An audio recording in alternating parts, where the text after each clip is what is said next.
अस्सलाम वालेकुम।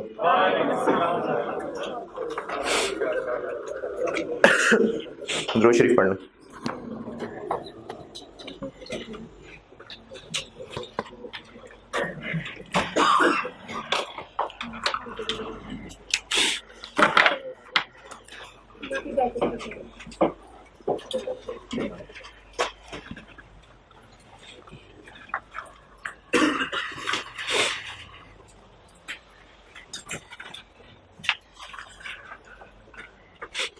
अच्छा, कल जो मैंने यहाँ बैठे हुए लोगों से कहा था और क्लास के बाद 2-3 लोग मिले भी थे मुझे आगे, तो ख़ास तौर पे यहाँ बैठे हुए तो चलो सामने होते हैं, ये जो ऑनलाइन वाले बच्चे भी हैं, मैं दोबारा आप लोगों के सामने ना जो मसला है वो रख देता हूँ। बेटा देखें, जब आप अभी सीए की क्लासेस ले रहे हैं, इस सीए की क्लासेस के लिए आपकी एज ठीक है, अप्रोप्रिएट है, आप इस 12 साल की पढ़ाई करके आ गए और अब आप यहाँ पर मुख्तलिफ सब्जेक्ट्स पढ़ रहे हैं। काफ़ी सारे सब्जेक्ट्स पहली दफ़ा ही पढ़ रहे हैं, जो कि एक सेपरेट लाइन है। वो जो स्कूल में 10 साल पढ़ा है और 2 साल आपने इंटर एफएससी एफए आईकॉम जो भी किया है, जो स्कूल में पाक स्टडीज़ और इस्लामियात और उर्दू और ये सब सब्जेक्ट्स पढ़े हैं, इनका भी यहाँ पर कोई काम आ रहा है? नहीं। इसी तरह से आपने मैट्रिक तक मैथमेटिक्स में बहुत सारे ऐसी चीज़ें पढ़ी होंगी जिनका आगे दोबारा इस्तेमाल नहीं हुआ। कोई अलजबरा ऐसा पढ़ा होगा, कोई है ट्रिग्नोमेट्री, और वो जो फीसा गौरस बैठा मसाइल ही करता रहता था दुनिया के थ्योरम जो थे। तो अब इन सब का यहाँ पर इस्तेमाल ऐसा सच नहीं हुआ।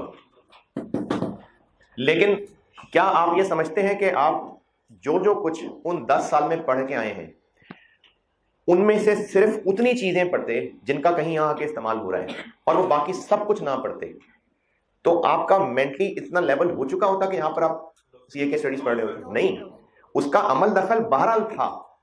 जितना भी आपने जो सब्जेक्ट पढ़े, इवन के पाक स्टडीज, साइंस, इनका भी अमल दखल रहा है। आपने 10 साल की पढ़ाई की है, एक्सपोजर था, एग्जाम प्रेशर होते थे, इंटरेक्शन था, सीखते थे, और कुछ नहीं तो बहुत सारी इंग्लिश भी सीखी हुई है वहां से। अब अगर आप वहां 10 साल 12 साल में इंग्लिश भी ना पढ़ के आते और कहते कि नहीं सिर्फ सीए में आके जो इंग्लिश है बस वो सीख लेंगे, फिर नहीं चलना था उसमें। तो जब आप नया सब्जेक्ट पढ़ रहे होते हैं तो वो नजर तो ये आ रहा होता है कि नया है, लेकिन जो पहले 10-12 साल पढ़ा होता है उसमें कहीं ना कहीं इतनी सकत बन गई होती है, इतनी एबिलिटी बन गई होती है कि आप इस सब्जेक्ट को फिर पढ़ सकें। इसी तरह ना ये जो कॉस्ट अकाउंटिंग का पेपर है, बेशक FAR 1 इसके लिए पढ़ा होना जरूरी नहीं है जरूरी। यही वजह है कि इन्होंने कैफ 1, कैफ 2, कैफ 3 रखा। अब जो लोग कैफ की स्कीम है और कैफ 3 कॉस्ट अकाउंटिंग जो पढ़ रहा होगा वो मोस्ट प्रॉब्ली कैफ 1 FAR 1 के साथ पढ़ रहा होगा। पहले ये कॉस्ट अकाउंटिंग 8वां पेपर होता था, कैफ 8। तो कई बच्चे ऐसे होते थे जो कैफ के शुरू में ही, अभी उन्होंने सिर्फ इंट्रो टू अकाउंटिंग और इकोनॉमिक्स ही पढ़ा होता था, ये मैं पिछली स्कीम की बात कर रहा हूँ, और वो अगली स्टैम्प में कॉस्ट अकाउंटिंग पढ़ लेते थे। बिल्कुल इवन के कॉस्ट में जो सर्टिफिकेट एक स्टूडेंट का, मेरे एक दौर की बात है 2018 की, उस स्टूडेंट ने उसी अटेम्प्ट में FAR 1 भी पढ़ा था और कॉस्ट भी पढ़ा था, मतलब दोनों साथ पढ़े थे, कॉस्ट सर्टिफिकेट था, तो FAR 1 कॉस्ट दोनों साथ साथ चल रहे थे। तो FAR 1 कॉस्ट से पहले पढ़ा होना जरूरी नहीं है। मैक्सिमम क्या था कि जो वेरिएबल फिक्स्ड कॉस्ट का एक कॉन्सेप्ट, जिन लोगों ने पहले FAR 1 पढ़ा हुआ है वो FAR 1 में पढ़ भी चुके थे, तो बेटे मैंने वो जीरो से ही पढ़ाया। बल्कि अगर आप में वो लोग बैठे हुए जिन्होंने मुझसे FAR 1 पढ़ा था, मुझे ये लगता है कि मैंने इतनी तफसील से तो वहां भी नहीं पढ़ाया था जितना अब पढ़ा दिया है। तो मैंने यहां पर बैठे हुए लोगों के लिए जीरो से ही पढ़ाया है। वो सिर्फ वो एक ऐसा टॉपिक था जो कह सकते हैं जी FAR 1 वालों ने पहले पढ़ा था, तो मैंने वो फिर भी जीरो से ही पढ़ाया। उसके अलावा FAR 1 अगर नहीं पढ़ी है तो कोई इशू नहीं है कॉस्ट अकाउंटिंग में। लेकिन वो बच्चे जिन्होंने इंट्रो भी नहीं पढ़ी और वो उस फेज का शिकार हो गए, देखें ये जो कोरोना के साल 1.5 साल गुजरे हैं, इसमें कसूर किसी का भी नहीं है, लेकिन इनके इफेक्ट्स पड़ेंगे।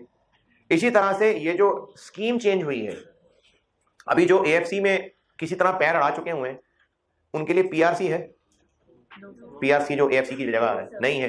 तो पहले क्या था कि इंट्रो टू अकाउंटिंग कैफ का हिस्सा था, अब वो PRC में चला गया, तो जो AFC पढ़ के आए हैं उनको वो एग्जाम्प्ट हो गया। अब ये इस साल के अंदर अंदर इसके असरात तो बेटे रहेंगे। अब आप में से जिन बच्चों ने इंट्रो भी नहीं पढ़ा हुआ, उनके लिए मेरे बच्चों कॉस्ट को हजम करना बहुत मुश्किल हो जाएगा।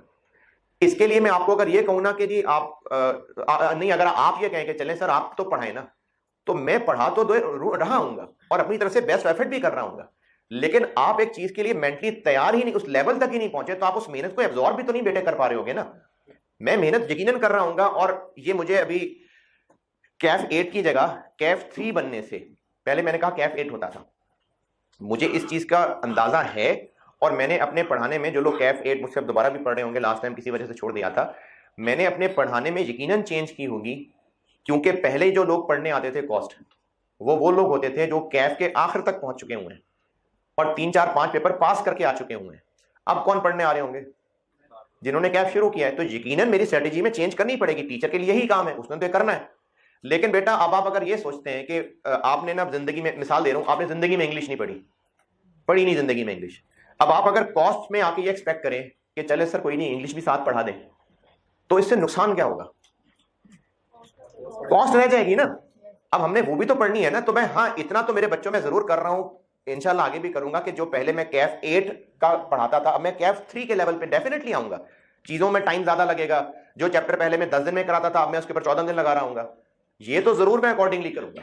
कुछ चीजों को जो मैं कॉन्सेप्ट बनाता हूं, जिन्होंने पहले भी जो पढ़ा हुआ है, मैं बहुत सिस्टमेटिक लेके चलता हूं और पहले बेस बताता हूं कि इसमें हम करने क्या जा रहे हैं, चैप्टर में होता क्या है, पूरा इंट्रोडक्शन के साथ। तो अब मुझे उसमें भी यकीनन चेंजेस करनी पड़ेगी, क्योंकि अब ये कैफ 3 है। ये तो मेरा काम है करने वाला, और सामने बैठे हुए लोगों को देखते हुए, उनके सवालों को देखते हुए, उनकी शक्लों को देखते हुए, ये भी अकॉर्डिंगली मेरा काम है कि मैंने किस तरह से चीजों को अकॉर्डिंगली एडजस्ट करना है। ये मेरा काम जरूर है। लेकिन आपको एक बात समझाने का, गुजारिश करने का मकसद यह है कि बेटे, अगर आपके पास जो बेसिक चीजें हैं, अगर वो पूरी नहीं है, अगर आप इस क्लास में बैठ तो जाएंगे, लेकिन आपका जो बेसिक नॉलेज इस लेवल पे आने के लिए जरूरी था, अगर वो ही नहीं होगा, तो फिर मैं सब्जेक्ट पूरा नहीं पढ़ा पाऊंगा ना, और आप लोग भी उसको अच्छी तरह नहीं समझ पाएंगे। अब आप लोगों से नुकसान क्या होगा? ये मैं उस कौम की बात कर रहा हूं जिसने इंट्रो नहीं पढ़ी हुई, मैं उस कौम की बात कर रहा हूं। FAR 1 कोई मसला नहीं है, जिन्होंने इंट्रो पढ़ा हुआ है वो तसल्ली से कंटिन्यू करें, कोई परेशानी की बात नहीं है। लेकिन कुछ बच्चे ऐसे हैं, 2 तो मुझे कल मिल लिए थे, और ऑनलाइन के ग्रुप के सवालों से आइडिया हो रहा होता है कि कुछ बच्चे ऐसे हैं जो इंट्रो एग्जाम्प्ट वाले हैं, उनके सवालों से आइडिया हो जाता है। तो बेटा, अभी कॉस्ट के शुरू में ही आपको जो मसाइल आ रहे हैं, ऑनलाइन वालों की बात कर रहा हूं, आगे चल के तो और बहुत सारे डिफरेंट टर्मिनोलॉजीज आ जानी है। अब कॉस्ट अकाउंटिंग में बेशक हम अकाउंटिंग नहीं कर रहे, कॉस्ट एक डिफरेंट सब्जेक्ट है, लेकिन आगे चल के कुछ टर्मिनोलॉजीज हो जानी है यूज, जिसके लिए इंट्रो पास किया होना बड़ा जरूरी था। मैं सिर्फ इन्वेंट्री वैल्यूएशन चैप्टर की बात नहीं कर रहा। हर चैप्टर में कहीं ना कहीं, किसी ना किसी शक्ल में वो नॉलेज सामने आ जाएगा, जो अगर आपने इंट्रो टू अकाउंटिंग पास की होती, तभी तो बेटा उन्होंने PRC में रखा है इंट्रो टू अकाउंटिंग, कि जो बच्चा PRC पास करेगा वो कैफ का अहल है। PRC पता है क्या है? अब नई स्कीम में AFC की जगह PRC है, तो जो PRC पास करेगा वो कैफ में आएगा ना। तो उन्होंने इंट्रो टू अकाउंटिंग PRC में रख दिया है। आप इस बात को भी समझें कि पहले इंट्रो टू अकाउंटिंग कहां था, और कैफ में कहीं शर्त थी कि कौन सा पेपर पहले पढ़ना है? तो उससे क्या था कि इंट्रो टू अकाउंटिंग ऐसा हो सकता था, कोई पढ़े बगैर बाकी पढ़ रहा हो सकता था ऐसा। लेकिन PRC में क्यों जरूरत पड़ी रखने की, कि ये बड़ा जरूरी है बाकियों के लिए भी, तभी तो उन्होंने PRC में रख दिया इस बात को, कि आप पहले इंट्रो टू अकाउंटिंग पास करें, क्वांटिटेटिव मेथड्स पास करें, फिर आप कैफ के सब्जेक्ट्स के लिए बेसिक टूल से इक्विप्ड हो जाएंगे। इस वजह से इसको पीछे रखा गया है। इसकी इंपॉर्टेंस का अंदाजा करो मेरे बच्चों। तो आप में से जो लोग इंट्रो टू अकाउंटिंग नहीं पढ़े हुए हैं, उनके साथ बहुत सिंसियर एडवाइस है मेरी कि वो किसी और ऑप्शन पे सोचें, और कॉस्ट अकाउंटिंग जो है वो अगली दफा के लिए रख लें, क्योंकि अभी इससे आपको कुछ अर्से बाद और मुश्किलें आनी शुरू हो जाएंगी, आपके बाकी सब्जेक्ट अफेक्ट होने लग जाएंगे, और आपके जहन पे एक प्रेशर मजीद क्या बढ़ जाएगा कि कॉस्ट बहुत मुश्किल है। असल में कॉस्ट इतनी मुश्किल नहीं थी जितनी इंट्रो ना पढ़ी होने की वजह से आपको लगनी शुरू हो जाएगी, और मजीद हवा बनना शुरू हो जाएगा, मजीद प्रेशर बनना शुरू हो जाएगा। तो जो आप लोगों में से इंट्रो टू अकाउंटिंग पढ़े हुए लोग नहीं है, मेरी गुजारिश है, बहुत मोदबाना गुजारिश है, आपके भले की बात कर रहा हूं। अगर किसी हद तक यकीन करते हैं तो बेटे आपके भले की बात कर रहा हूं कि आप कॉस्ट का पेपर चेंज करके कोई और पेपर रखें। जब इंट्रो टू अकाउंटिंग तसल्ली से पढ़ लें, क्योंकि FAR 1 जो लोग पढ़ रहे हैं वो इंट्रो भी तो साथ कहीं ना कहीं पढ़ाई जा ही रही होगी ना, इंट्रो प्लस FAR 1। अगली दफा आप जरूर इक्विप्ड होंगे कॉस्ट अकाउंटिंग पढ़ने के लिए। तो do seriously think about my suggestion, जिन्होंने इंट्रो नहीं पढ़ी हुई। चले, मैंने कल एक सवाल लिया था,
क्वेश्चन नंबर 3 कहाँ था? हाँ जी, उम्मीद कर रहा हूं कि किया है और सही किया होगा। एनआरबी मैंने स्टेट गिवन थी और उसके अलावा बाकी जो ऊपर टेबल में डाटा था वहां से आपने कॉस्ट निकालनी थी, FIFO लगा के, वेटेड एवरेज लगा के। जैसे प्रोडक्ट ए है, अगर इनके क्लोजिंग यूनिट्स देखें तो वो कितने 40 पहले थे, 160 और आए, 170 बेच दिए, 30। तो अगर FIFO हुआ तो वो ये इन परचेजेस में सही होंगे, और अगर वेटेड एवरेज हुआ तो वेटेड एवरेज रेट निकालना पड़ेगा। इसी तरह से बी, सी और डी चारों में यही काम करना था। कोई मुश्किल परेशानी? पक्की बात जी।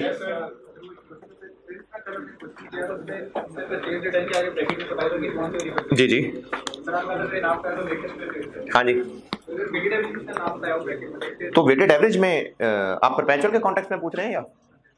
अच्छा, सवाल ये पूछा है कि जब हम कल इन्वेंट्री कार्ड बना रहे थे तो परचेज रिटर्न भी और सेल रिटर्न भी, चाहे FIFO मेथड हो चाहे वेटेड एवरेज मेथड हो, इन रिटर्न्स के सामने कौन सा रेट लिख रहे थे हम? जो ये ओरिजिनली ट्रांजैक्शन की थी तो किया था, यानी इनको जब परचेज किया था तो जिस रेट पे किया था उसी पे रिटर्न का रेट लिखा था। FIFO में कोई और किया था, वेटेड एवरेज में कुछ और किया था? नहीं। इसी तरह से सेल रिटर्न में क्या किया था कि जब इसको सेल करते हुए सामने रेट लिखा था, रिटर्न पे फिर वही रेट लिखा था। तो इसका FIFO वेटेड एवरेज से ताल्लुक नहीं है, ये ऐसे ही करना है। इन्वेंट्री कार्ड करते हुए रिटर्न हमने उसी रेट के ऊपर रिटर्न रखनी है जिस पे वो ओरिजिनली ट्रांजैक्शन हुई थी, चाहे FIFO हो चाहे वेटेड एवरेज हो। पहले तो ये क्लियर कर लो कि FIFO वेटेड एवरेज से लिंक नहीं है ये बात।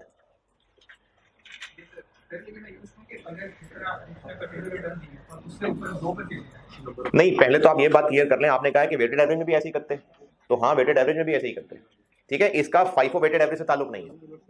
अब सवाल का दूसरा हिस्सा ये है कि अगर ये नहीं बताया कि जो परचेज रिटर्न हुई है या सेल रिटर्न हुई है ये बेची किस दिन थी, ये किस दिन वाले में से हुई है, तो उसका मैंने हल बताया था कि इससे ऊपर जो भी थी उसमें से मान लें, जो भी इससे पहले हुई थी। यही है या कुछ और भी है? यहां तक पढ़े में से कोई और सवाल, कोई परेशानी? जी। इसको इनके रेट को ना मैंने क्यों हमने किसको NRV से कंपेयर करना है? किसकी कॉस्ट को? क्लोजिंग स्टॉक की। तो पहले क्लोजिंग स्टॉक की कॉस्ट तक तो पहुंचे, जब क्लोजिंग स्टॉक की कॉस्ट तक पहुंच जाएंगे फिर उसको कॉस्ट और NRV को कंपेयर करना है। और क्वेश्चन 3 में से जी, इस पे आएगी बात आज। ये सवाल नहीं दोहराया मैंने, इस पे मैं करूंगा बात। क्वेश्चन 3 और कल तक जितना पढ़ा उसमें से कोई परेशानी कंफ्यूजन है तो पूछें। अच्छा, जो ऑनलाइन वाले बच्चे हैं ना बेटा, आप जब ग्रुप में कोई मैसेज पूछते हैं कि आपने लेक्चर में ही बात बताई थी तो ये आप दोबारा बता दें, तो मैंने पहले भी अर्ज की थी आप लेक्चर दोबारा सुना करें, तो आप लेक्चर दोबारा प्ले किया करें। और जो यहाँ लोग बैठे हुए हैं, आप लोग ना पहली कोशिश ये किया करें कि घर जाके सारा लेक्चर रिवाइज करें। अगर आपको लगता है ना आज वाला सब समझ आ गया, फिर भी रिवाइज किया करें जाके। जो सवाल क्लास में किया होगा वो तो मैंने किया होगा, वो सवाल भी आप दोबारा किया करें, उसके बाद होमवर्क किया करें। और जब तक एक चैप्टर चल रहा हो उस चैप्टर को आप रोज रिवाइज करते रहें, क्योंकि कोई चैप्टर होंगे जो 10-15 दिन ले जाएंगे। अब अगर आपने रोज रिवाइज नहीं किया होगा तो जब हम 14वें लेक्चर पे होंगे तो आपको पता नहीं होगा इसके दूसरे लेक्चर में क्या बात हुई थी। तो जो भी आप में से अच्छे स्टूडेंट्स हैं, जो भी हैं, जो घटिया हैं, निकम्मे हैं, उनसे बात नहीं कर रहा, जो भी अच्छे स्टूडेंट हैं, जब तक चैप्टर चल रहा हो आप रोज का रोज उनके लेक्चर रिवाइज किया करें क्यूमुलेटिव बेसिस पे। अगर किसी टॉपिक का 9वां लेक्चर चल रहा है तो आप उस 9वां लेक्चर लेने से पहले रोज 8वां लेक्चर रिवाइज करके आए हो। अगर आप ये काम करते रहेंगे ना, शुरू में थोड़ी मुश्किल लग रही होगी, लेकिन इसका इतना जबरदस्त फायदा होगा। आजमाई भी बात है, एक पेपर होता था IT का, अब तो खैर वो उसमें है ना AFC में, मेरे दौर में वो कैफ की फाइनल स्टेजेस में होता था। तो IT का मैं निकम्मा 3 स्टूडेंट्स में से था, तो मुझे ना समझ आती थी ना वो याद होता था, डरता था बहुत उससे। तो उसका ये हल शुरू किया कि पहले दिन से ही रोज, पहले दिन से, अच्छा आप में से कोई हाफिज़े कुरान है? अच्छी बात है। पहले दिन से मैं रोज ये करता था कि पहले दिन घर गया याद कर लिया, अगले दिन पहले पिछला रिवाइज किया फिर अगला याद किया, फिर तीसरे दिन पहले दोनों रिवाइज किए फिर अगला रिवाइज किया, फिर यानी रोज मैं पूरा सबक दोहराता था रोज। और ये करते करते टाइम थोड़ा ज्यादा लग रहा था, लेकिन इसका फायदा ये हुआ कि करता मैं रोज रोज याद था, लेकिन जब फाइनल एग्जाम आया और ये सोच आया कि सिलेबस बहुत सारा है तो मैं अभी ये सोच के पढ़ने बैठा ही था, और जब मैंने दोहराना शुरू किया तो मुझे सारा आता था।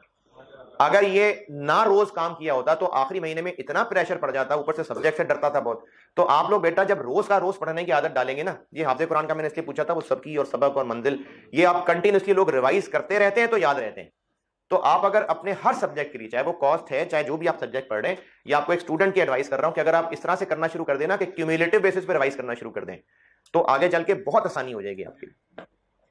सवाल पूछ रहे थे शायद आपको जी।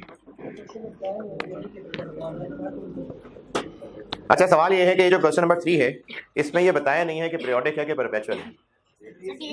तो आपको ये डेट्स पता होंगी तो परपेचुअल लगा सकेंगे ना। तो अगर ट्रांजैक्शंस की डेट्स नहीं है तो आप परपेचुअल लगा ही नहीं सकते, तो फिर लगाना ही पीरियोडिक पड़ेगा।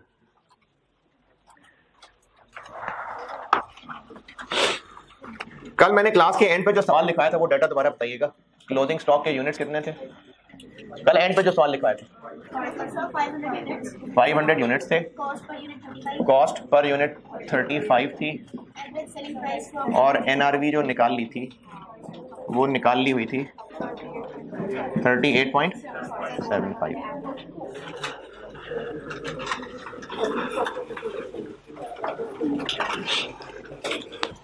अच्छा, अब इसको आप ऐसे भी कर सकते हैं कि इन में से लोअर 35 है और फिर इसको 500 से मल्टीप्लाई करें 17500।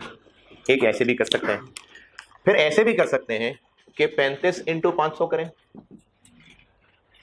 17500, और 38.75 इंटू 500 करें 19375। और इन में से लोअर देख लें,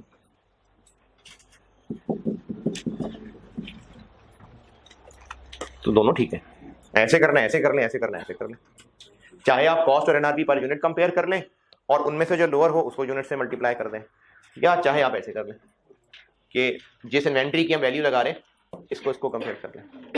ठीक है, दोनों ठीक है, लेकिन इन दोनों में से ये प्रेफर्ड, ये अफजल है, और उसकी रीजन भी आज अभी प्रैक्टिस में ले आऊंगा मैं।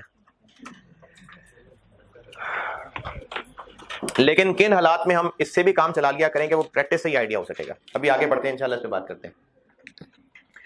सवाल लिखें। इस सवाल से मैं आपको ये बात मजीद क्लियर कर रहा हूं जो मैंने अभी बताई।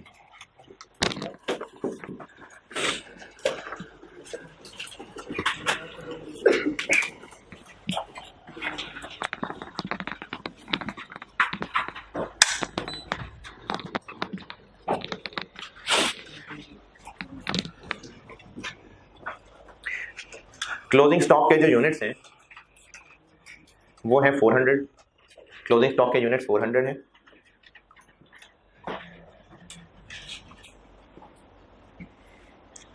और इनकी जो कॉस्ट है वो फाइफो के तहत ऐसे निकली हुई है। यूनिट्स कितने जाए मैंने 400।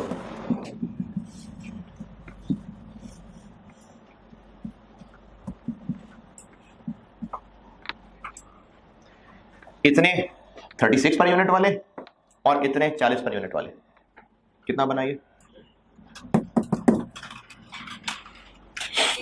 6480, और ये 15280। ये है इनकी कॉस्ट।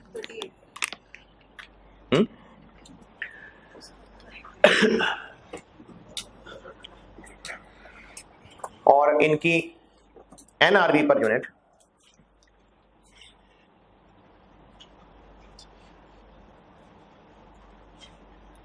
सिनेरियो ए, यानी दो वैरायटियां बता रहा हूं। जो एनआरवी पर यूनिट है, पहला सिनेरियो ए वो है 43 पर यूनिट, और सिनेरियो बी बाद में बताता हूं। पहले सिनेरियो ए देखते हैं। रिक्वायर्ड है value of inventory, required value of inventory है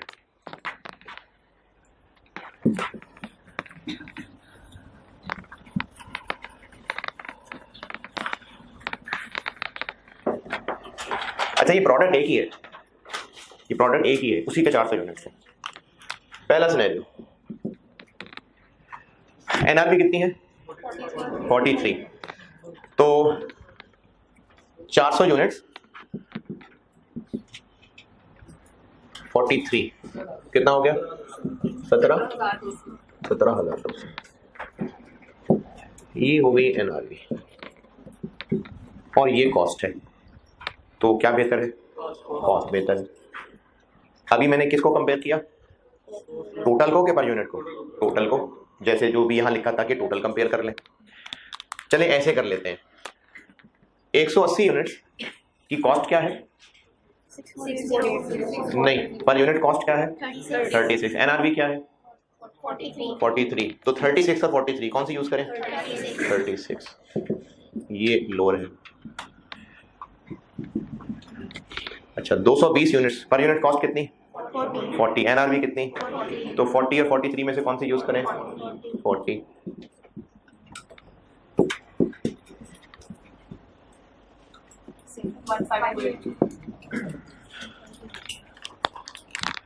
तो इन दोनों तरीकों में क्या किया, इसमें मैंने क्या किया काले वाले में, अच्छा ये मैं फिर बता रहा हूं, ये प्रोडक्ट एक ही है, इस प्रोडक्ट के जितने यूनिट्स थे उनकी टोटल कॉस्ट निकाली, टोटल एनआरबी निकाली, उनको कंपेयर कर लिया, और ये नीले वाले में क्या किया, पर यूनिट कॉस्ट को पर यूनिट एनआरबी से कंपेयर किया और लोअर वाला यूज कर लिया। दोनों से आंसर सेम आया ना, यहां तक कोई बात इख्तलाफ जी। कल वाले साल की बात कर रहे हैं, नहीं आप कह रहे थे मैंने परचेजेस के रेट को कंपेयर कर लिया, मैं कह रहा था कि क्लोजिंग स्टॉक के रेट को कंपेयर करना है। 400 क्लोजिंग स्टॉक है, तो 40 क्या है, किसका पर यूनिट रेट है, क्लोजिंग स्टॉक का है ना। साल में 1000 तरह की परचेजेस थी, ये 400 उन आखिरी 2 परचेजेस में से बचे हुए थे, तो वो जो बाकी 980 98 परचेजेस थी उनके भी मैंने कहीं रेट्स लिखे हैं, उनकी भी एनआरबी से कंपैरिजन किया, नहीं किया ना। किसके लिए एनआरबी का कंपैरिजन लेके आए, क्लोजिंग स्टॉक। तो पहले क्लोजिंग स्टॉक तो देख लें कितना है। ये जो हम इस चैप्टर में पढ़ रहे हैं, एक छोटा सा रिकैप, हम लोग पढ़ रहे हैं इस चैप्टर के अंदर इन्वेंट्री होती है जो आइटम्स स्टोर में पड़ी हुई हैं। अब अगर वो ट्रेडिंग बिजनेस है तो गुड्स बेचने के लिए रखी हुई है, इन्वेंट्री है। मैन्युफैक्चरिंग बिजनेस है तो हो सकता है वो स्टोर में रॉ मटेरियल की शक्ल में पड़ा हुआ है, यूज होना है। मशीनों में इस वक्त मौजूद है, वर्क इन प्रोसेस की शक्ल में, प्रोसेस कॉस्टिंग में जाके पढ़ेंगे, या गुड्स की शक्ल में स्टोर में मौजूद है। ये है इन्वेंट्री।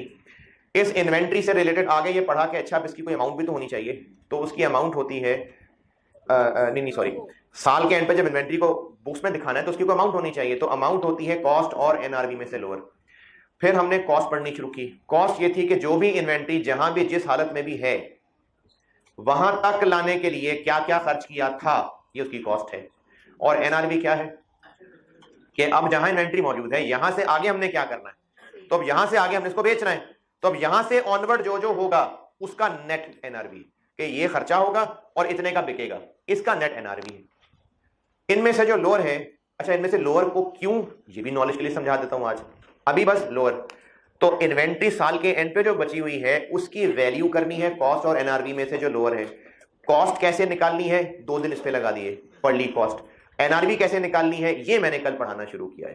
तो हमने एनआरबी और कॉस्ट का कंपैरिजन किन चीजों का करना है, क्लोजिंग स्टॉक का। तो एक बार क्लोजिंग स्टॉक पता चल जाए कितना है, उसकी कॉस्ट को उसकी एनआरबी से कंपेयर करना है।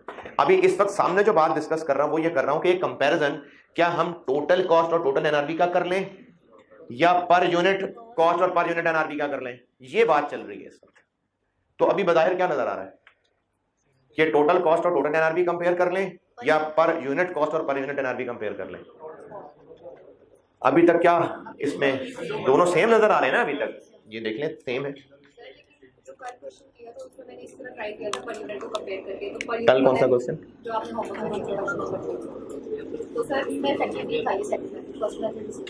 वही अभी कर रहा हूँ डिस्कस। अभी तक जितना ये सामने बोर्ड पे आया, चाहे total cost total NRB compare कर लें चाहे पर यूनिट कंपेयर कर लें, दोनों ठीक लग रहे हैं ना। सिनेरियो बी लिखे अब,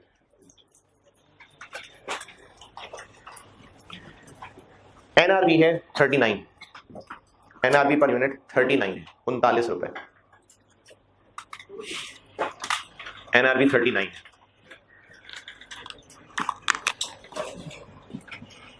अब अगर मैं टोटल वाले तरीके से चलूं तो कॉस्ट 180, 36, 220, 40, 15, 280 और एनआरबी कितनी 400 इंटू 39, 15, 600। तो क्या लोअर है? लेकिन अगर हम ये नीले वाले तरीके से करें तो 180 यूनिट्स की पर यूनिट कॉस्ट कितनी 36, एनआरबी कितनी तो 36 ले लेते हैं। 220 यूनिट्स की पर यूनिट कॉस्ट कितनी, एनआरबी कितनी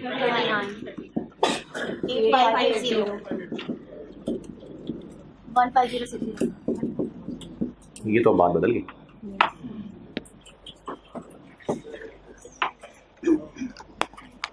ये क्या हुआ?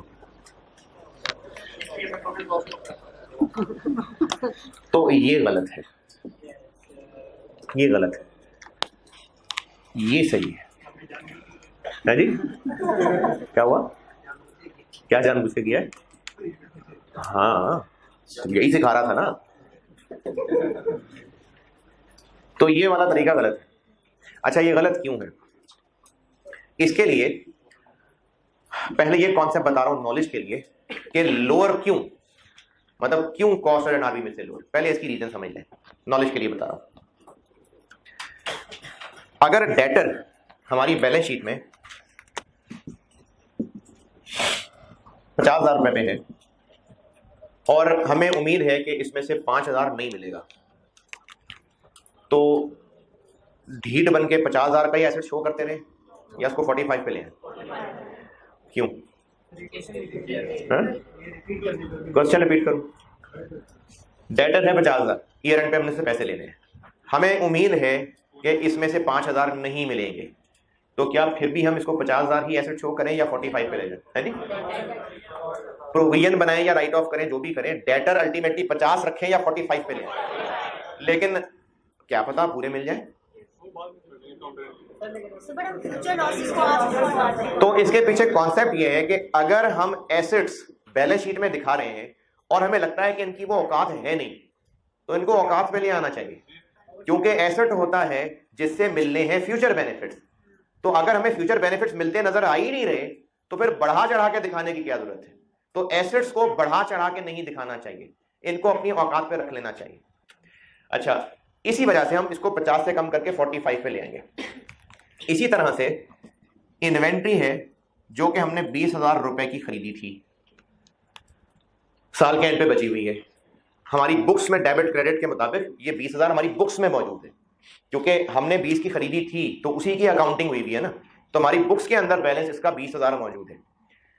हमें बहुत उम्मीद है, बहुत यकीन है कि हम इसको 35,000 का तो बेच ही लेंगे, तो हम इस इन्वेंट्री को 20 से चेंज करके 35 पे ले जाएंगे, 20 ही रखेंगे। अगर हमें 35 का बिक जाना है, खुशी की बात है, बहुत अच्छी बात है, लेकिन 20 ही रहेगा क्योंकि हमारी बुक्स में 20 है, क्योंकि हमें ये पड़ा 20 का है, क्योंकि हमने ट्रांजैक्शन 20 की है, हमें रिकॉर्ड ही 20 को किया है, तो हमारी बुक्स में तो 20 ही है।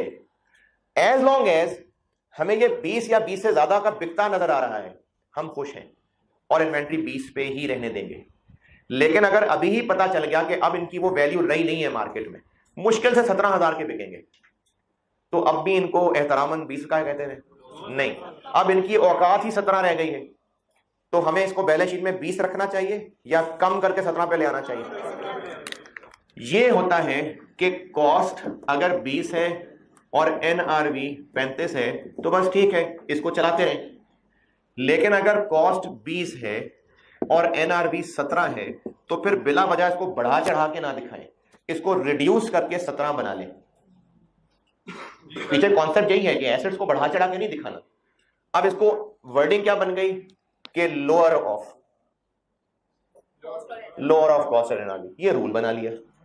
कॉन्सेप्ट लॉजिक पीछे ये है कि हमने बढ़ा चढ़ा के नहीं दिखाना, हमारी बुक्स में 20,000 अकाउंटेड फॉर है। अगर इससे ज्यादा मिलता नजर आ रहा है तो खुशी की बात है, लेकिन अगर इससे कम मिलता नजर आ रहा है तो फिर उसको कम कर लेना चाहिए। ये कॉन्सेप्ट है पीछे लोअर ऑफ कॉस्ट और एनआरबी का।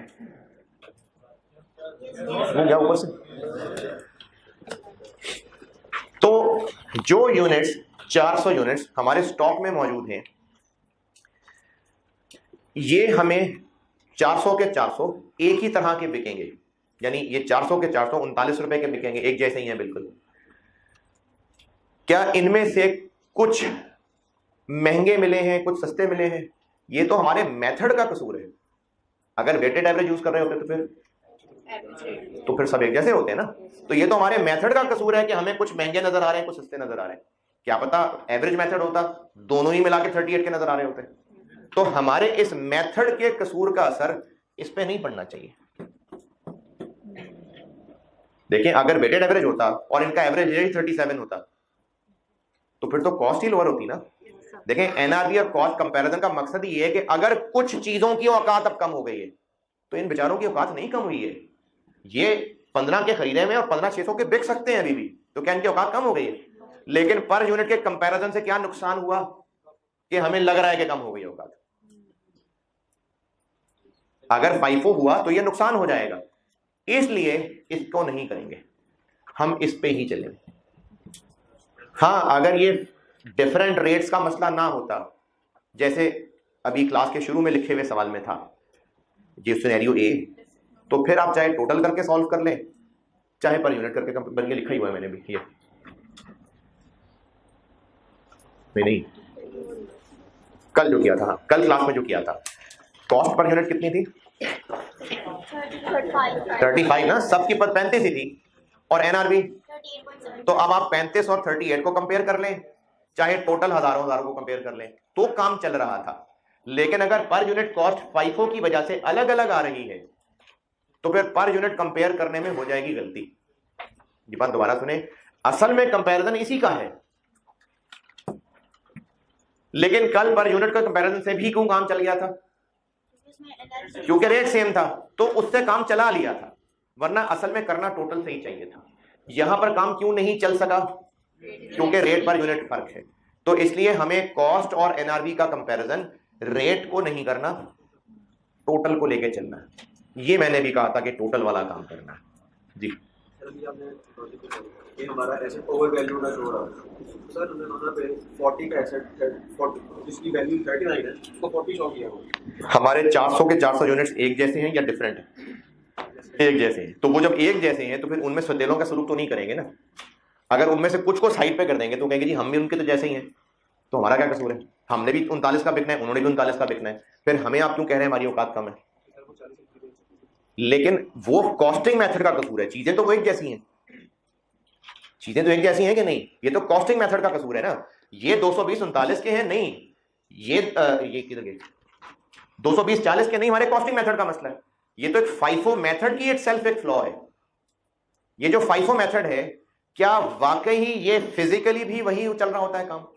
क्या वाकई फिजिकली पुराने बिक गए होते हैं और नए पड़े होते हैं? नहीं, क्या पता फिजिकली पुराने ही पड़े। और अगर आप कभी इस बात पे ध्यान देना तो दुकानों से अगर कोई चीज खरीदे ना तो वो शेल्फ में से बिल्कुल नीचे से चीज निकाल के देगा, नहीं ऊपर से उठाएगा और दे देगा, और अगली दफा चीज खरीदेगा तो ऊपर लाके रख लेगा। तो प्रैक्टिकली तो पुरानी चीजें पड़ी रह जाती हैं।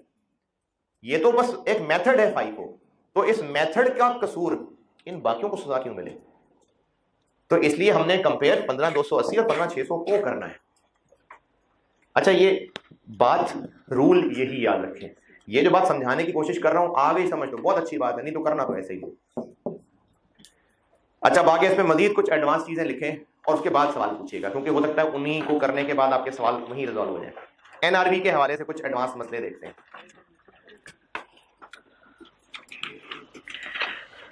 मैंने कल एनआरबी की हेडिंग दे दी हुई है और अब हम एनआरबी को पढ़ रहे हैं। एनआरबी से रिलेटेड अब कुछ मसाइल देख लें। इसको आप इंपॉर्टेंट पॉइंट्स रिगार्डिंग एनआरबी कुछ इस तरह की बात कह दें।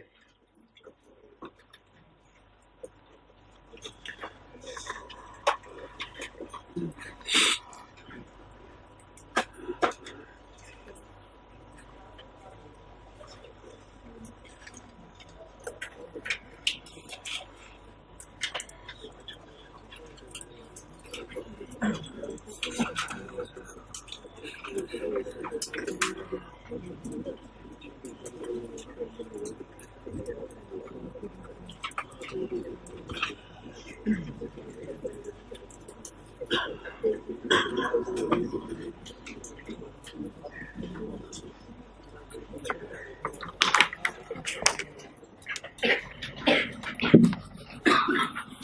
की कैलकुलेशन और उसके कंपैरिजन के हवाले से कुछ जरूरी बातें बता रहा हूं, समझाता जाता हूं, फिर आपको मैं अंग्रेजी भी लिखवाता जाऊंगा, अंग्रेजी और उर्दू भी, लेकिन लिखवाता जाऊंगा, समझते जाते हैं पहले साथ साथ।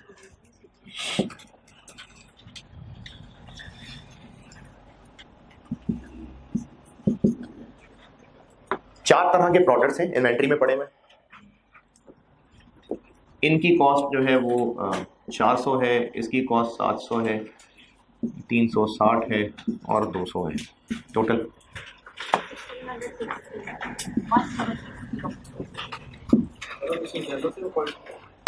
कौन सा?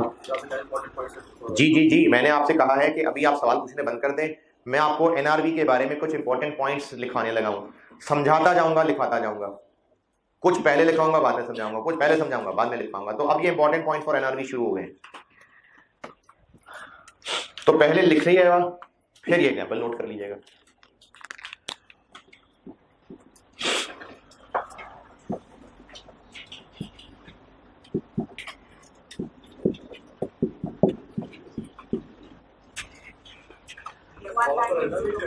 क्या जी? कॉस्ट क्यों ऐड करवा रहा हूं? ये कॉस्ट है, ये कॉस्ट है।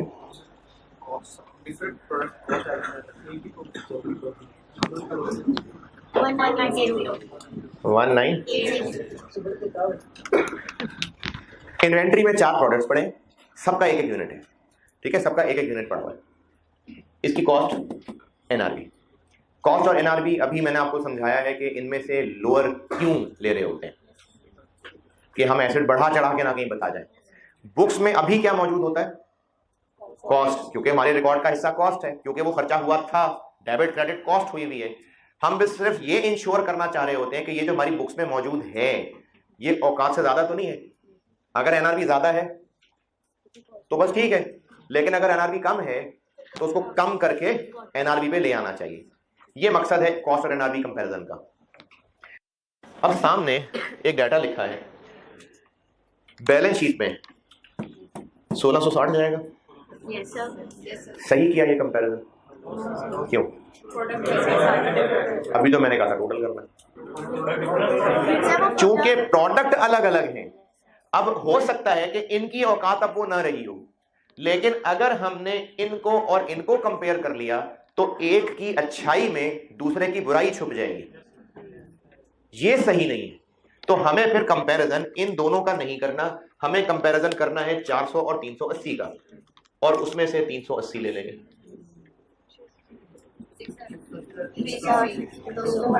ये होगी इन्वेंट्री की सही वैल्यू, ये सही है। तो अगर डिफरेंट प्रोडक्ट्स हैं तो उनमें से यकीनन कोई अच्छा, ज्यादा अच्छा, थोड़ा अच्छा, बुरा, ज्यादा बुरा हो सकता है। तो अगर उन सबको हमने ग्रैंड टोटल कंपेयर कर लिया तो फिर ये फेयर नहीं होगा। तो पहली नसीहत लिख लें कि ये जो एनआरबी और कॉस्ट का कंपैरिजन है ये हर प्रोडक्ट का दूसरे प्रोडक्ट से अलग अलग करना है। चलिए लिखवाता हूं अंग्रेजी। कंपैरिजन ऑफ, पहले अंग्रेजी लिख लें, फिर ये उसकी एग्जांपल नोट कर लें। नंबर 1 पॉइंट बता रहा हूं, किस चीज का नंबर 1, क्या पढ़ रहे हैं हम? मैं आपको एनआरबी के हवाले से कुछ नसीहतें कर रहा हूं, उसमें से पहला पॉइंट लिखवा रहा हूं। Comparison of cost and NRB, comparison of cost and NRB should be made separately for each product। Her product के लिए अलग अलग करना है। अब इसकी मिसाल में आप ये लिख लेना जो सामने किया है।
हाँ जी, नोटेड भी और समझ भी आ गया। Yes, sir.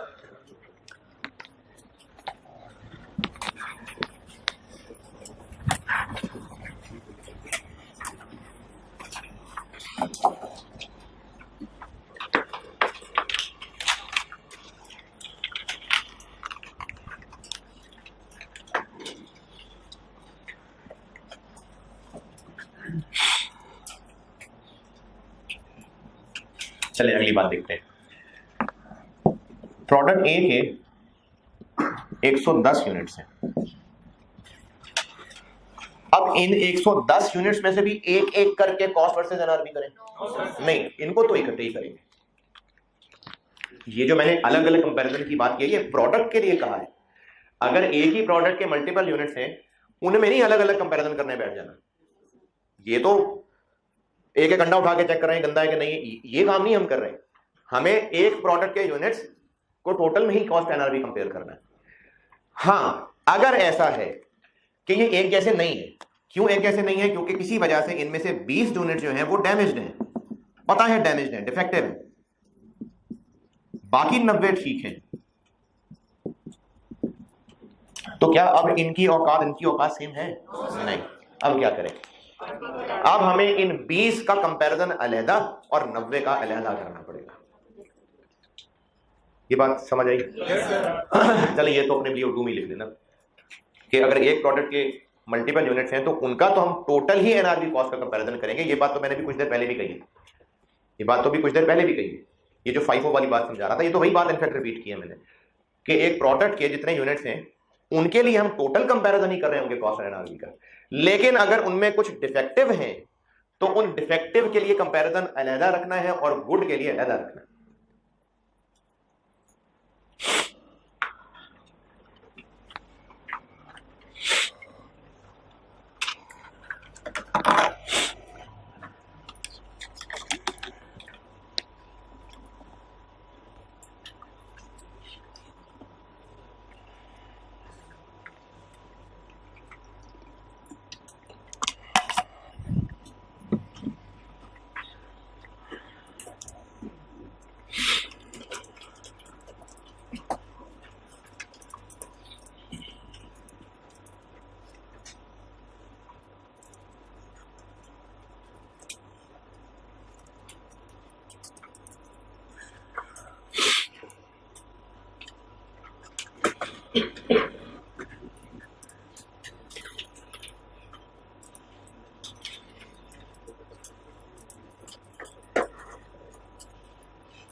हाँ जी, ये भी नोटेड।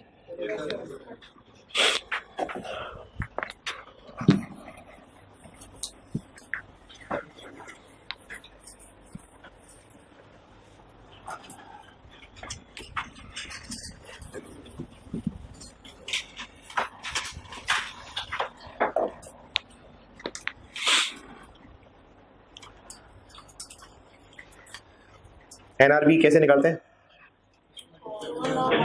एनआरवी लोअर नहीं है, सेलिंग प्राइस में से वो खर्चे माइनस करेंगे जो हो चुके, जो होने हैं। एनआरवी फ्यूचर की चीजें, इसमें कुछ भी पास्ट नहीं है। सेल प्राइस निकालने के हवाले से आपको एक सिनेरियो सिचुएशन समझाता हूं और वो पूरा समझ लें, लेकिन मैं उसकी अंग्रेजी नहीं लिख पा रहा हूँ क्योंकि जो मैं कहता हूं ना कि इनकी अंग्रेजी मैं नहीं लिखाऊंगा, आप खुद लिखें। कुछ चीजें ऐसी होती हैं बेटा कि वो समझ तो आ जाएंगी लेकिन उनकी कोडिंग हर एक अपने अपने हिसाब से कर सकता है। कोडिंग मतलब, क्योंकि कुछ चीजें जो बहुत मुश्किल से समझने वाली होंगी, अगर मैं उनकी कोडिंग कर दूंगा तो वो हो सकता है मेरे लिहाज से वो अंग्रेजी बनती हो, आपको लगता हो कि नहीं ये ज्यादा मुश्किल तरीके से लिखा गया। उनके बारे में मैं कहता हूं कि इनकी अंग्रेजी मैं नहीं बता रहा, खुद लिखें। ये नहीं कि मेरी अंग्रेजी फंसनी शुरू हो जाती, मैं रुक जाता हूं। मैं इसलिए आपको कहता हूं कि इनको आप खुद अपने हिसाब से कोड कर लें, वो कोड करें जो कल को डिकोड भी कर सके। तो इसलिए कुछ चीजें हुआ करेंगी जो मैं आप पे छोड़ दिया करूंगा, तो ये उनमें से एक है। हम इस वक्त 2021 के एंड पे खड़े हैं और अभी हमारे पास स्टॉक में कुछ आइटम मौजूद हैं जिनकी हम एनआरवी निकाल रहे हैं। ये पास्ट है और ये आगे से फ्यूचर है। इस पूरे साल में या तो कह लें कि ऑन एन एवरेज या कह लें कि अभी मोस्ट रीसेंट या लेटेस्ट, हम इस पूरे साल में इसको बेचते आए होंगे इस तरह की चीजों को। तो हम अभी तक जो पूरे साल में बेचते आए हैं, हम इसको बेचते आए हैं 440 का। लेकिन अब से ऑनवर्ड हालात मार्केट में चेंज हो रहे हैं। ये इधर पास्ट है और यहां इधर फ्यूचर है। अब हो रहे हैं मार्केट में हालात चेंज, और हालात चेंज होने की वजह से जो हमारे कंपेटिटर्स हैं उन्होंने इसी से मिलते जुलते प्रोडक्ट, कंपेटिटर ही तब है जब इसी तरह के मिलते मिलते भेजते हैं। तो अब मार्केट के अंदर जो कंपेटिटर्स ने प्राइस कर ली हुई है या उम्मीद है कि अगले हफ्ते 2 हफ्ते में वो कर लेंगे, वो इसको 380 पे ले जाएंगे। लेकिन हम अभी भी उम्मीद करते हैं कि हमारा प्रोडक्ट एक तो इनसे बेहतर है, दूसरा हमारी सेल्स टीम भी इनसे बेहतर है, तो समहाउ हम इसको फिर भी 395 का बेच पाएंगे।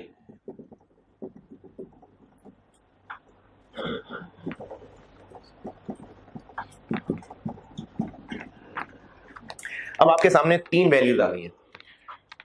जो प्रोडक्ट ईयर एंड पे मौजूद है उसकी बात हो रही है कि इस प्रोडक्ट की हम एनआरवी निकालना चाह रहे हैं। इसको हम नॉर्मली पहले इतने का बेचते आए हैं, लेकिन अब हालात डिफरेंट हैं, कंपटीशन बढ़ गया है, नए प्रोडक्ट आ गए हैं। इससे मिलते जुलते जो हमारे कंपेटिटर हैं वो 380 पे उम्मीद है चले जाएंगे। अच्छा, जरूरी नहीं चले गए हैं, हो सकता है हफ्ता 10 दिन ही डाउन कर लें, या जब तक ये बिकेगा हो सकता है 25 दिन बाद जाके बिके, तब तक ये हालात हो चुके होंगे। लेकिन हम फिर भी इतने का बेच लेंगे क्योंकि हमारा प्रोडक्ट इनसे हो सकता है फिर भी बेहतर हो। अब 3 फिगर्स अवेलेबल हैं। हम ईयर एंड पे खड़े हैं, इन्वेंट्री की वैल्यू निकालना चाह रहे हैं, एनआरवी कैलकुलेट करना चाह रहे हैं, सेल प्राइस क्या रखें?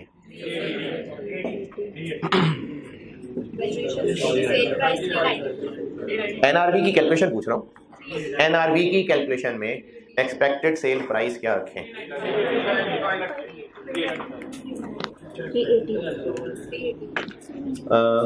395 क्यों? अच्छा, चले मैं जवाब देता हूं। एक और सवाल, अगर ये 2 होते बस तो फिर 380। चले इसका भी जवाब देते हैं। अगर ये भी ना पता होता तो 440, लेकिन वो तो पास्ट है, तो उम्मीद है वही कंटिन्यू रह जाएगा। अब इसकी मैं आपको रैंकिंग करके दे रहा हूं। क्या मतलब है बात का?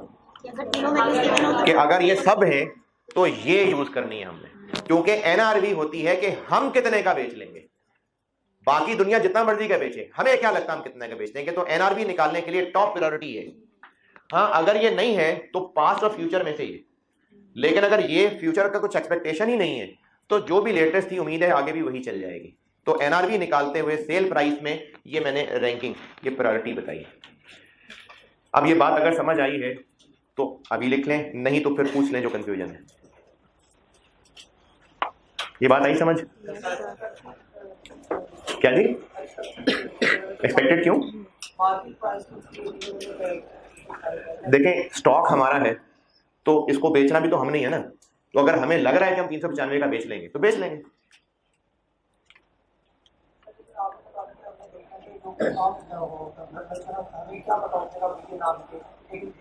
तो एक्सपेक्टेड, एस्टिमेटेड, इसलिए तो एक्सपेक्टेशन लगा रहे हैं। लेकिन एनआरवी का कॉन्सेप्ट यही है कि हम कितना हासिल कर लेंगे इससे। तो हम अगर लगता है 395 का बेच लेंगे तो 395 का बेच लेंगे। देखिए, फ्यूचर में तो फिर एक्सपेक्टेड ही है ना सारा कुछ। ये बात समझ आई है? कुछ क्लियर करना है तो पूछ लें जी।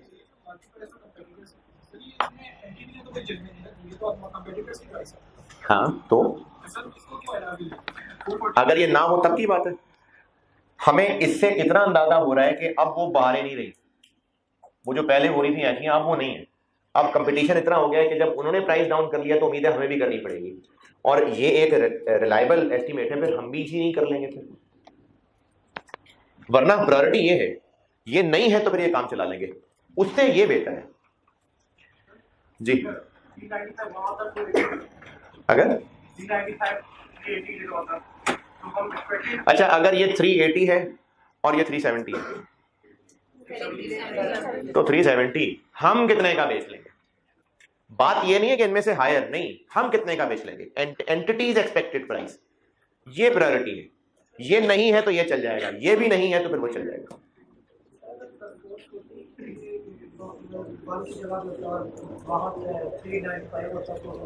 अच्छा, मैंने ये 1, 2 और ये 3 वैल्यूज देख के नहीं किया है। आप इसको 25 रुपए कर लें।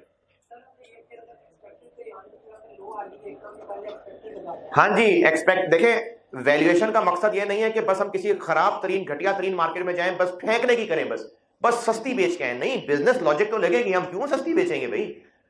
बिजनेस लॉजिक्स अपनी जगह लगाएंगी। और इस बात को भी मैं अगला जो नोट लिखवाना है उसमें और वादे कर दूंगा कि बिजनेस लॉजिक्स लगनी है। अब हमें जो बिजनेस करने के लिए बेस्ट लग रहा है वो ये है कि हम 395 का तो बेच लेंगे। अपनी हैसियत ये है कि 395 का बेच लेंगे, बस हम कितने का बेच लेंगे ये होती है एक्सपेक्टेड सेलिंग प्राइस। अगर ये ना होती तो हम इससे काम चला सकते थे कि अगर बाकी इतने का बेचेंगे तो शायद हम भी इतने का बेच लें। ये भी ना होती तो इससे काम चला सकते थे कि अगर पहले इतने का बेचते तो शायद आगे भी इतने का बेच लेंगे। मेरे इल्म में तो नहीं। और इससे रिलेटेड कंफ्यूजन, अब ये इस तरह का जो मसला है ना, ये मैं आपको अपने अल्फाज में नहीं लिखवा सकता। ये आप हर कोई अपने हिसाब से देखे, अपना कोड बनाए, लेकिन वो लिखे जो कल उसको पता भी उसने क्या लिखा था। चलिए अब खामोशी से लिख लें, अभी और कुछ ना पूछें, पहले लिख लें, ये ना दिमाग से निकल जाए बातें, पहले लिख लें।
हाँ जी, नोटेड। चलें, आप पूछें, आप क्या पूछ रहे थे? अगली बात, हमारे पास स्टॉक में कुछ डिफेक्टिव चीजें पड़ी हुई हैं और इनकी कॉस्ट 700 रुपये। खैर कॉस्ट तो एम लिख दी मैंने, डिफेक्टिव चीजें पड़ी हुई हैं। अब ये जो डिफेक्टिव चीजें हैं इनके बारे में हमारे पास दो रास्ते हैं। या तो हम इनको ऐसे ही बेच दें,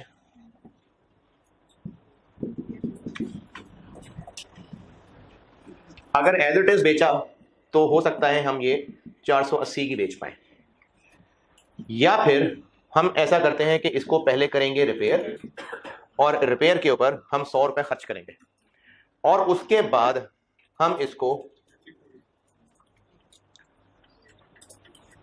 570 का बेच पाएंगे। तो एनआरवी क्या होगी?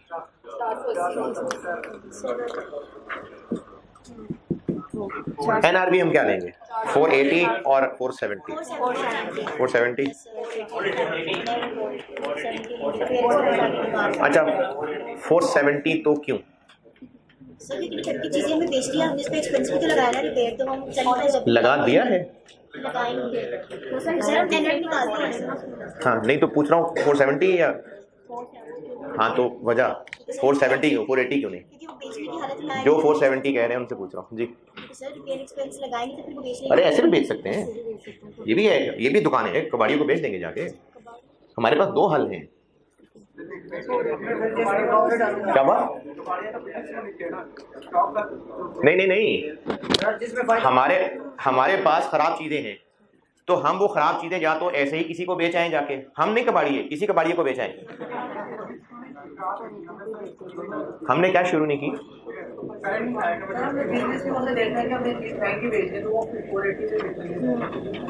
आप क्या कह रहे हैं?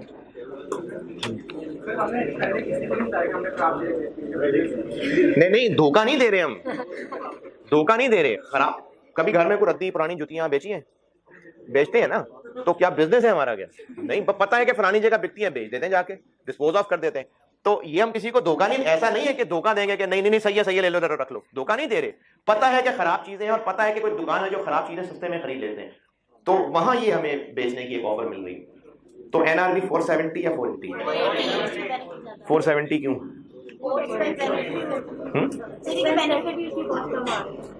कॉस्ट हमारी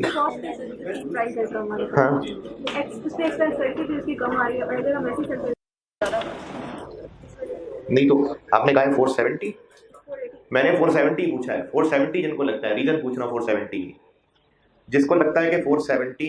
अच्छा, जब आप लोगों से मैं सवाल पूछता हूं और उसमें फिर इंटरेक्शन है और मैं उसके वजह बता रहा होता हूं, जो कोई गलत भी बताएगा और मैं उसके कहूंगा अच्छा इसकी वजह बताएं, तो मकसद को बेइज्जती करना नहीं होता है। मकसद ये होता है कि जिसने जो गलत बताया है, अगर उसने कुछ सोच के गलत बताया है तो फिर वो सोच ठीक करनी है कि नहीं करनी है। इसलिए मैं पूछता हूं कि जो गलत बता रहा है तो वो वजह क्या है उसकी। तो जो 470 गलत है, अब जो 470 बता रहा है तो वो किस वजह से 470 है जी। बेटा ये कोई बेइज्जती वाली बात नहीं, कोड़े नहीं पड़ने लगेगा तुम्हारा जवाब गलत हो गया। अगर कॉन्सेप्ट गलत है तो उसको ठीक करना है ना। तो 470 लगता है किसी को कि नहीं लगता? क्यों 470? सर क्योंकि एनआरबी होती है, हम फ्यूचर पे डिपेंड करते हैं, एक्सपेक्टेड होने चाहिए और उसके फॉर्मूले में सर हम एक्सपेक्टेड सेलिंग प्राइस में से रिपेयर वगैरह करते हैं, तो ये भी एक्सपेक्टेड ही है सर। ये सर ऐसे नहीं, एज इट इज का मतलब है कि जैसा है वैसा, तो ये भी अभी है। हाँ जी, हाँ जी, सही है, ठीक है, शाबाश, सही है। चलें ठीक है, मैं बताता हूं। अगर तो एंटिटी ने फैसला कर लिया है कि हमने तो रिपेयर करके बेचना है तो फिर 470 है। अगर एंटिटी ने फैसला कर लिया हुआ है कि नहीं हमने वैसे ही बेचना है तो 480 है। लेकिन अगर नहीं, ऑप्शंस हैं। मैं असल में आपसे बार बार इसलिए पूछ रहा था क्योंकि मुझे लगता है बाद में एक जुमला जहन में बैठ जाता है कि lower of lower lower lower lower of cost, तो लोअर जहन में बैठ जाता है। हाँ जी, लोअर लोअर। बात ये नहीं है कि कम तरीन वैल्यू। ये जो रूल बनते हैं उनका मकसद ये नहीं है कि बस किसी तरह बिजनेस बर्बाद हो जाए, सही, बस किसी तरह चीजें सस्ती बेच दे, बस ये नहीं है। बिजनेस लॉजिक्स प्रिवेल करेंगी। अब सिंपल बिजनेस लॉजिक वाली बात है कि कोई 470 पे क्यों बेचेगा जब वो 480 का बेच पा रहा है। तो इसलिए अगर हमारे पास बेचने की मल्टीपल ऑप्शंस हैं तो एनआरवी किस पे बेस्ड होगी? जो हाईएस्ट आ रही होगी। अब ये सिंपल कॉन्सेप्ट है, सिंपल लॉजिक है, इसके पीछे कोई उलमा का रूल नहीं है, ये सिंपल लॉजिकल बात है। तो इसके लिए नोट ये है कि अगर एक से ज्यादा बेचने की ऑप्शंस हैं तो हमें उसको एनआरवी लेना है जो उनमें से हाईएस्ट है। अगर चीजों को बेचने की एक से ज्यादा ऑप्शंस है हमारे पास तो हमने उनको एनआरवी मानना है जो उनमें से हाईएस्ट है। यार ये खराब हो रहा है अमन। हाँ जी, क्या ये कहना सही होगा कि एनआरवी हमारा मैक्सिमम रिकवरेबल अमाउंट है? बिल्कुल ठीक है, ऐसा ही है, बिल्कुल सही। अच्छा, बाकी लोग भी सुन लें, ये जो एनआरवी है ये हमारी पड़ी हुई इन्वेंट्री की रिकवरेबल अमाउंट, कि हमने इससे कितना बेनिफिट ले लेना है। तो हाँ ऐसा ही है, रिकवरेबल अमाउंट।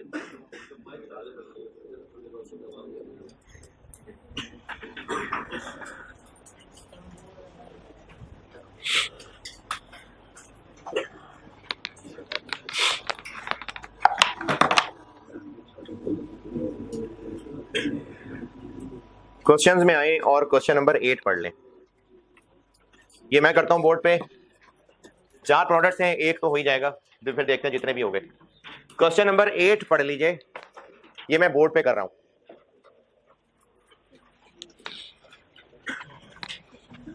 ये जो पॉइंट्स लिखवा रहा था ये हो गए, बस एनआरबी के लिए हो गई काफी सारी बातें। प्रैक्टिस क्वेश्चंस में क्वेश्चन नंबर 8 पढ़ लें, मैं बोर्ड पे करता हूं।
हाँ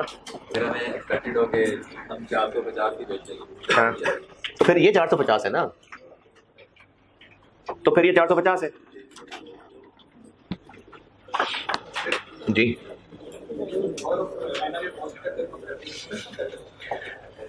हाँ,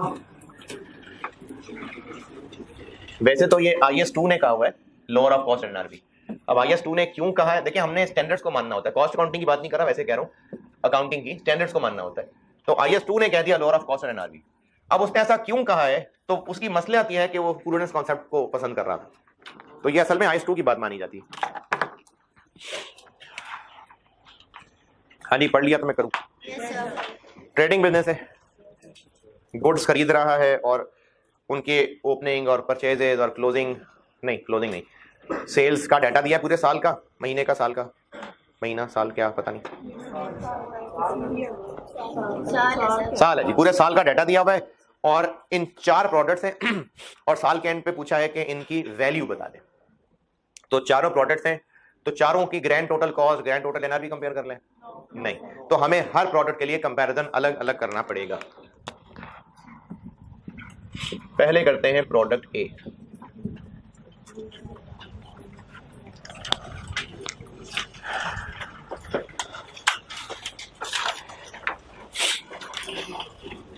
क्लोजिंग स्टॉक के यूनिट्स की कॉस्ट और एनआरवी निकालनी। कॉस्ट का डाटा है, उससे उसमें परचेज कॉस्ट और ड्यूटीज और यहां से कॉस्ट निकाल लेंगे। एनआरवी का डाटा भी कहीं ना कहीं है, तो कॉस्ट भी निकल आएगी, एनआरवी भी इस डाटा से निकल आएगी। और क्या चाहिए, क्लोजिंग के यूनिट्स कितने हैं, तो वो तो नहीं है, वो हिसाब किताब कर लेते हैं। तो क्लोजिंग यूनिट्स हैं, पहले कितने थे, कितने खरीदे, बेच दिए, तो फिर 40 बचे रह गए हैं। और इन 40 में से 75% और 25% ये अलग अलग करने पड़ेंगे क्योंकि जो 25% हैं वो डैमेज हैं और सस्ते बिकेंगे, तो हमें फिर उनका कंपैरिजन अलग करना है। 75% यानी 30 यूनिट्स और 10 यूनिट्स, तो ये हमारे पास क्लोजिंग स्टॉक के यूनिट्स आ गए। देखें सवाल की प्लानिंग दोबारा हमें 4 प्रोडक्ट्स दिए हुए हैं, उनकी परचेजेज, सेल का डाटा है और आगे पॉइंट्स बताए हुए हैं, उनके बारे में इंफॉर्मेशन है और वैल्यू ऑफ स्टॉक पूछिए। तो सवाल की रिक्वायरमेंट पढ़ते हैं, देखते हैं पहुंचना कहां है। जब पता चल जाए ना पहुंचना कहां है, फिर रास्ता पहचानते हैं। जैसे अगर आप यहां से बिल्डिंग से बाहर निकलते हैं तो रास्ते तो यहां से 4 इधर उधर जा रहे हैं और उसके अलावा तो पूरा लाहौर फैला हुआ है, लेकिन उनमें से कौन सा रास्ता लेना है, जहां जाना है पता होना चाहिए। तो जहां जाना है वो रिक्वायर्ड है, हमने इनकी वैल्यू निकालनी। अब यहां से उल्टा चलते हैं, क्या क्या चाहिए, यूनिट्स चाहिए, कॉस्ट चाहिए, एनआरवी चाहिए, ये सवाल प्लान हो गया। अब और नीचे आते हैं, यूनिट्स चाहिए। अब सवाल ढूंढना शुरू कर दिया कि यूनिट्स हैं या निकालने पड़ेंगे, तो निकालने पड़े। अब अगली तलाश कॉस्ट की शुरू कर देते हैं। कॉस्ट निकालने के लिए जो कुछ ओपनिंग पड़े हुए थे उनका शायद कुछ और मामला हो, परचेजेस का और हो, तो फिर कैसे पता कि 40 यूनिट्स की कॉस्ट क्या है? अब या तो फाइफो लगा लेंगे या वेटेड एवरेज लगा लेंगे, कुछ नहीं कहा तो मर्जी है, चाहे आपको लगा लें चाहे फाइफो लगा लें। क्या लगा लें जी? चलें प्रैक्टिस ही हो जाएगी, दोनों कर लेते हैं। एग्जाम में जो मर्जी जो आसानी है वो कर लेंगे, और एवको में आसानी होती है क्योंकि उसमें ये नहीं देखना पड़ता कि किस में से बचे हुए हैं। तो अब यूनिट्स निकला है, कॉस्ट पे आते हैं, कॉस्ट निकालते हैं। कॉस्ट हम एवको अज्यूम कर लें, तो एवको के लिए क्या तरीका है, रेट कैसे निकालें? अमाउंट से ऐड कर दें, यूनिट से डिवाइड कर दें। तो अमाउंट क्या क्या है? ओपनिंग कितना? 60,000, इसमें परचेजेस ऐड कर लेते हैं। अच्छा, परचेजेस में भी परचेज प्राइस भी है 8, 10, फिर ड्यूटीज भी हैं, लेकिन उनमें से कौन सी वाली? नॉन डिपेंडेबल वाली। और ट्रांसपोर्टेशन चार्जेस भी है। पॉइंट नंबर 1 में लिखा हुआ है कि कंपनी के स्टोर तक पहुंचने के लिए transportation charges up to the companies godown, वो 100 रुपए पर यूनिट है। तो ये लेके आने का खर्चा ये भी कॉस्ट ऑफ परचेज में ऐड होगा। तो कितने सारे साल में यूनिट लेके आए? 360। तो 100 रुपए पर यूनिट के हिसाब से कितना किराया पड़ा? 36,000।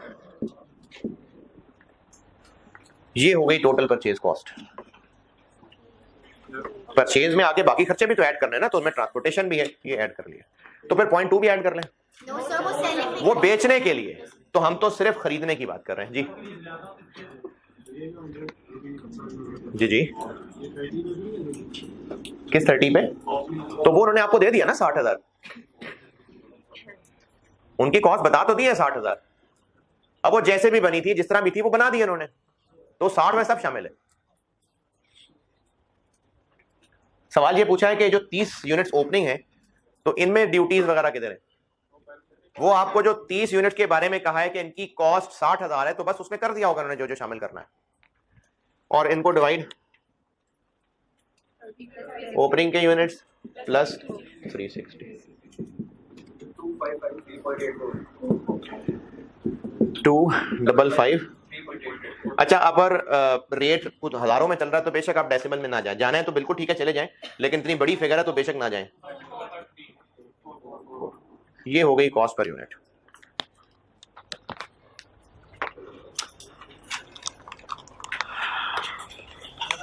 अच्छा, अगर फाइफो लगा रहे होते तो ये 40 इन्हीं में से होते। अच्छा, लास्ट तो नहीं, इसमें तो है ही दो ना, कुछ ओपनिंग पड़े हुए बाकी परचेजेस हैं, तो ये 360 परचेजेस हैं और ये 30 से भी पुराने, तो ये 40 किस में से होते? इस 360 में से ही होते।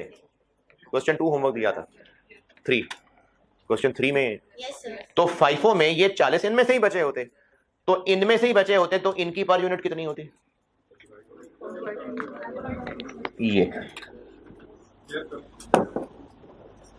ये सारी परचेजेस डिवाइडेड बाय 360।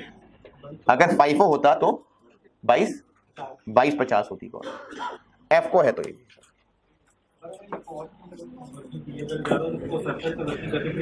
अगर ये इस फार्मूले में इस तरह से लाइन में नहीं लिखी जा रही, चीजें ज्यादा हैं, तो उसको टेबल बना के कर लें, अलग वर्किंग बना के कर लें। फाइफो वाली बात आई समझ के? नहीं नहीं, फाइफो मैंने ये कहा है कि अगर फाइफो होता तो फिर ये 40 किस में से बचे होते? इस 360 में से। तो फिर ये 360 कितना है पर यूनिट को? पर यूनिट कॉस्ट तो बहरहाल निकालनी है ना, तो वो पर यूनिट कॉस्ट कितनी होती? ये 360 यूनिट्स इतने के आए थे, दिस डिवाइडेड बाय 360, तो ये आ जाते हैं कि 360 हमें एक कितने का पड़ा? कितने का? तो 22 कौन? अच्छा, वो वैल्यू गलत बताई थी, 2600। तो वो फिर 2600 होता पर यूनिट, तो हम ये 40 उस 2600 की कॉस्ट मानते। वेटेड एवरेज लगाना है तो ये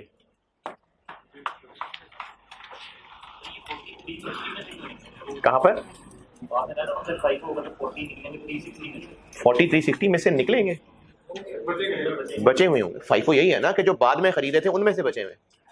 अब हमारे पास बस दो तरह के हैं, एक ओपनिंग और एक परचेजेस हैं, तो ये किस में से बचे हुए हैं? इसमें से बचे हुए हैं, वो बिक गए। 40 इनमें से बचे रह गए हैं। तो अगर FIFO मेथड होता तो पर यूनिट कॉस्ट ये वाली होती इन 40 यूनिट्स के लिए। एफ को लगा रहे हैं तो फिर ये पर यूनिट कॉस्ट। ओके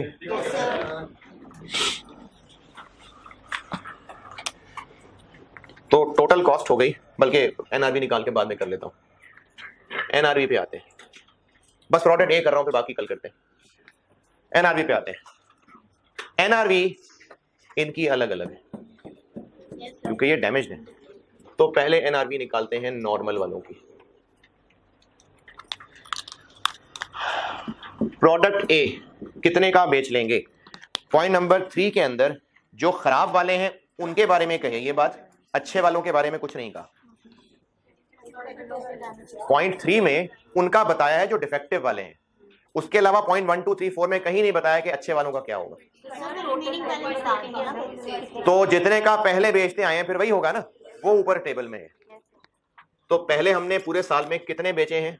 350। कितने के बेचे हैं? 29। तो चूंकि पिछले साल में हम 29 का बेचते आए हैं तो फिर आइंदा भी बेच लेंगे। ये ऊपर टेबल में नजर आ रहा है। और कॉस्ट टू सेल बेचने जाएंगे तो कोई खर्चा होगा? जी बिल्कुल होगा। Point number 2, point number 2, customer को बेचना होता है तो हमें उसको घर तक पहुंचाना पड़ता है और उस पर 150 रुपए खर्च होते हैं। Point number 2। पॉइंट नंबर 1 और पॉइंट नंबर 2 की अंग्रेजी ही ना समझ आई हो किसी को? हाँ जी, पॉइंट 1, पॉइंट 2 तो 150।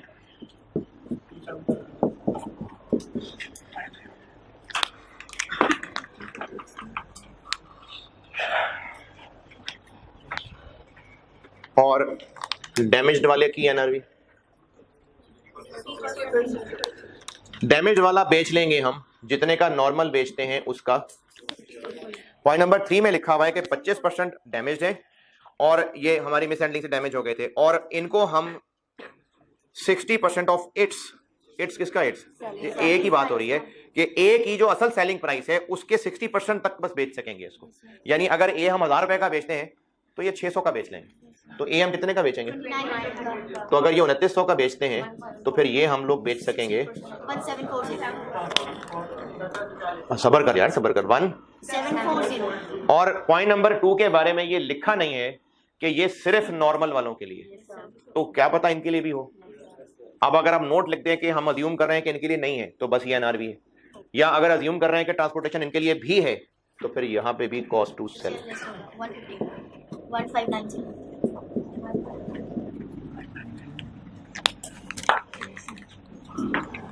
तो फाइनली वैल्यू क्या हो गई ए की?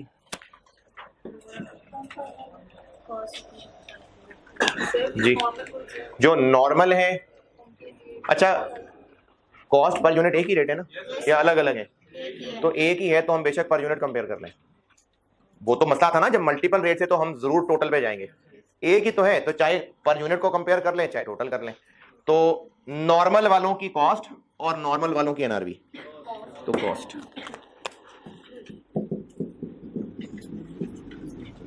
और डिफेक्टिव वालों की एनआरवी और डिफेक्टिव वालों की कॉस्ट। कॉस्ट तो यही है क्योंकि अब खराब हुए हैं, टूटे फूटे नहीं खरीदे थे, तो कॉस्ट तो यही थी।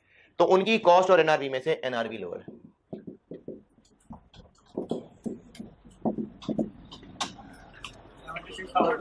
सेवन सिक्स ये है प्रोडक्ट ए। वो बहुत मुश्किल काम तो नहीं लगा? चले फिर बेटा आपने ये इसको पूरा करके आना, ये BCD आपने करना, ये होमवर्क पूरा, ये सवाल पूरा करिएगा। कल मुलाकात होगी इंशाल्लाह।